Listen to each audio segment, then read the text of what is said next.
finished second in the $40,000 buy-in No Limit Hold'em event.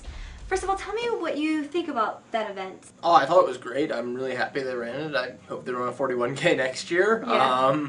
I love playing in the big buy-in small field events. It's not the first one I've done well in. I got 6th in the EPT London High Roller last fall. Even though the fields are small, they're so good though. Yeah, they're pretty tough, but not super tough.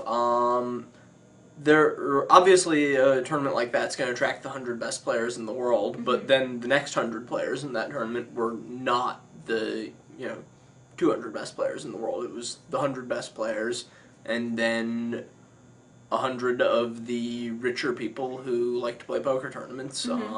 Some marginal winners who have a lot of money for whatever reason, and some just amateur players who like to play the big buy-in events.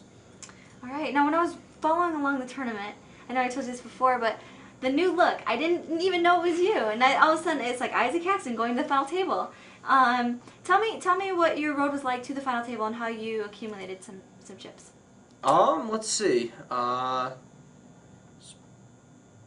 Pretty smooth up until day 3. I was cruising along with anywhere from a little above average to a little below average stack. Finished up the second day toward the bottom of the field. I only had about 550,000 going into the third day when the average was closer to $1 million. And the third day I just ran absurdly hot.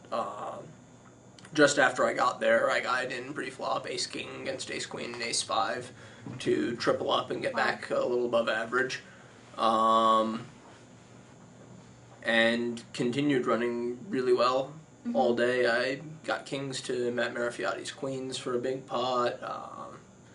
Runner to straight against Ted Forrest in a blind battle. Nice. And then there was that huge pot at the very end of the third day where I flopped a set of 6s against Alec Torelli's queen jack. Tell me about that hand. Yeah, sorry. It folded to Alec Torelli, Trejo, who was the chip leader at the time with about $6 million. I had just under $3 million. The blinds were at 25 and 50,000, and he made it 130,000 from 3 seats off the button. I called next act with pocket 6s, and everybody else folded. So it was heads up to the flop of queen 8-6 with 2 clubs. Alec checked, and I bet slightly over pot, 400 into about 385. And after thinking for a while, he shoved for just under $3 million, and of course I called. Why did you decide to overbet the pot? I thought that it was a spot where by betting a little on the larger side, I could get him to make a decision for all his chips on the flop. Either maybe get him to fold some draws, which would be nice relative to letting him check call an 8-outer. Or if he is going to continue with a draw or a top pair type hand, stick it in. If he just calls with a hand like queen jack there on the flop, there are so many turn cards that are going to make him want to fold if any club comes, or basically any card 7 through king is pretty scary for him. So I thought that trying to end the hand on the flop was best there. That's a pretty interesting play, and when we talked to him about it, he said that obviously, in hindsight, he felt like he made a mistake, but it's the mind games that you guys are playing with each other, because to overbet the pot, that could also be a bluff, but at the same time, he knows that you would think that, so it's pretty crazy. Yeah, just betting a different size than they're expecting you to bet there. Nobody really ever expects you to bet like 110% of the pot. It messes with people, gets them to start second-guessing the default line they would take there. Against a more normal bet size, I think he was probably planning on check-calling the flop. And I think that might have been the best thing to do, even though I did slightly overbet it. But I think that, because of the larger bet, and because, now he's trying to guess what that might mean, and I think he might have outthought himself and ended up shoving the flop because of that. Alright, now, at the final table, the hand where you knocked out Justin Bonomo, I want to talk about that really quick. So, he had jacks, and when he raised, you looked down at aces. Mm-hmm. You decided to just call pre-flop. What went into your decision making? A lot of it had to do with the fact that I was the small blind and Greg Raymer was next to act in the big blind, and Greg loves to re-raise in spots like this, so I wanted to give him a chance to do that. That was the number one reason that I flat called there. Though with the stacks what they were, there probably would have been a decent argument for flat calling regardless of who was in the big blind. Any player is going to be trying to squeeze us there at least some of the time with a wider range than he's going to cold 4-bet against me, with the exception of a few cash game players who might cold 4-bet lighter than they'll 3-bet in that spot. Okay. But most people are definitely going to be more willing to put in chips from the big blind there against a raise and a call than against a raise and a re-raise. So I wanted to give Greg the opportunity to do that, and at the same time, I wanted to let Justin see a flop. I thought that it would probably be a little easier to stack him after the flop than before. Okay, what was Justin's stack size at this point? I don't remember exactly. I remember on the flop I led for full pot 800 into 800, and he shoved for just about a pot-sized raise.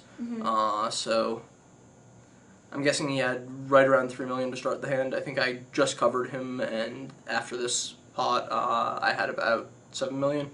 Yeah, so I think I had him 4-3 at the start of this hand. Okay. Did you decide to lead there knowing that he had no idea how strong your hand was, so a lead there might seem like it could be top pair 10, or something that he could probably get you off of if he was...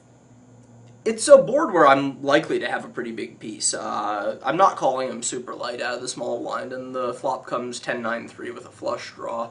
It's pretty unlikely that I have less than 2 overs to that board. So my lead there, it could be either of the sets, probably not the set of 3s, but the 10s or the 9s. I'm probably folding the 3s pre-flop. It can be any of the over pairs. Justin knows my game well enough to know that there's pretty good chance of me flatting any sort of big hand there, since I think he knows that I know that Raymer is going to bluff too much in that spot. So it's a spot where he's going to put me on a strong hand when I lead, or a strong range that will include some hands like King Queen, King Jack that are bluffing. But regardless of that, there's just not that much to play. He's not going to be able to fold an overpair or a good top pair or any of the 8-out draws. There's just so much in the pot compared to how much there is to play that I don't want to let him take a free card with any of the draws, and I'm just going to lead out and force the action. All right, now, second, of course, it's not what you wanted. You're going for the bracelet. Absolutely, but a good job, well done. I mean, tell Thank me you. a little bit about the heads-up match. I've been thinking a lot about the heads-up match ever since, and, it was a tricky match. I gotta hand it to Vitaly. I really wasn't able to put him on a game plan the entire time. At the start, I thought, this guy's been playing pretty tight for the whole tournament. He's loosened up a little as we've gotten short-handed, but he's remained the tightest player at the table. It's unlikely he's played a lot of heads-up before. I'm going to play a lot of hands, but try and keep the pot small and just try to run him over and win more hands than he does. And that didn't work out. He played almost all of his hands from both positions, probably like 80% or so from the big blind, 85 or 90% from the button, and was tenacious after the flop. He was, not folding to one barrel. Toward the end of the second level of heads up, I started picking up on the fact that he would call a lot of flops out of position, but was consistently folding to my turn bets. And I started to two-barrel the flop and turn a bit more, and that was working really well. I started chipping up pretty quickly, mostly on the strength of that line. And then we came back from the first break, and his game plan seemed to change completely. In the first hour and a half of heads up, he had defended his big blind when I'd raised the button almost every time, 80% or so, but he had yet to 3-bet me once. And then I came back, and in my first 7 buttons, it went, I raise, he 3-bets, I fold. I raise, he 3-bets, I fold. I raise, he calls. I raise, he 3-bets, I 4-bet with King 3 suited and run into 10s. I raise, he calls. I raise, he calls. I raise, he 3-bets again. he played 7 of 7 hands, 4 of them for re-raises. And on that 7th hand, I ended up calling the 3-bet with Queen 8 off, which, given what had happened, I don't regret. And the flop came Ace 4 3, all clubs, and I had the 8 of clubs. And he did this weird thing where he very conspicuously counted his chips and figured out exactly what was in the pot, and was like pointing at his chips and looking around the table and like pointing at the chips in the pot and figuring everything out. And then he bets 2 million into like 2.8, which was a conspicuously large bet there. He only had about 7 million left to play, a little less in fact. And after all of this very conspicuous counting and everything, he bets out 2 million. And, you know, it looked like exactly what it ended up being. It looked like he had a flush draw and was trying to make sure he priced himself in.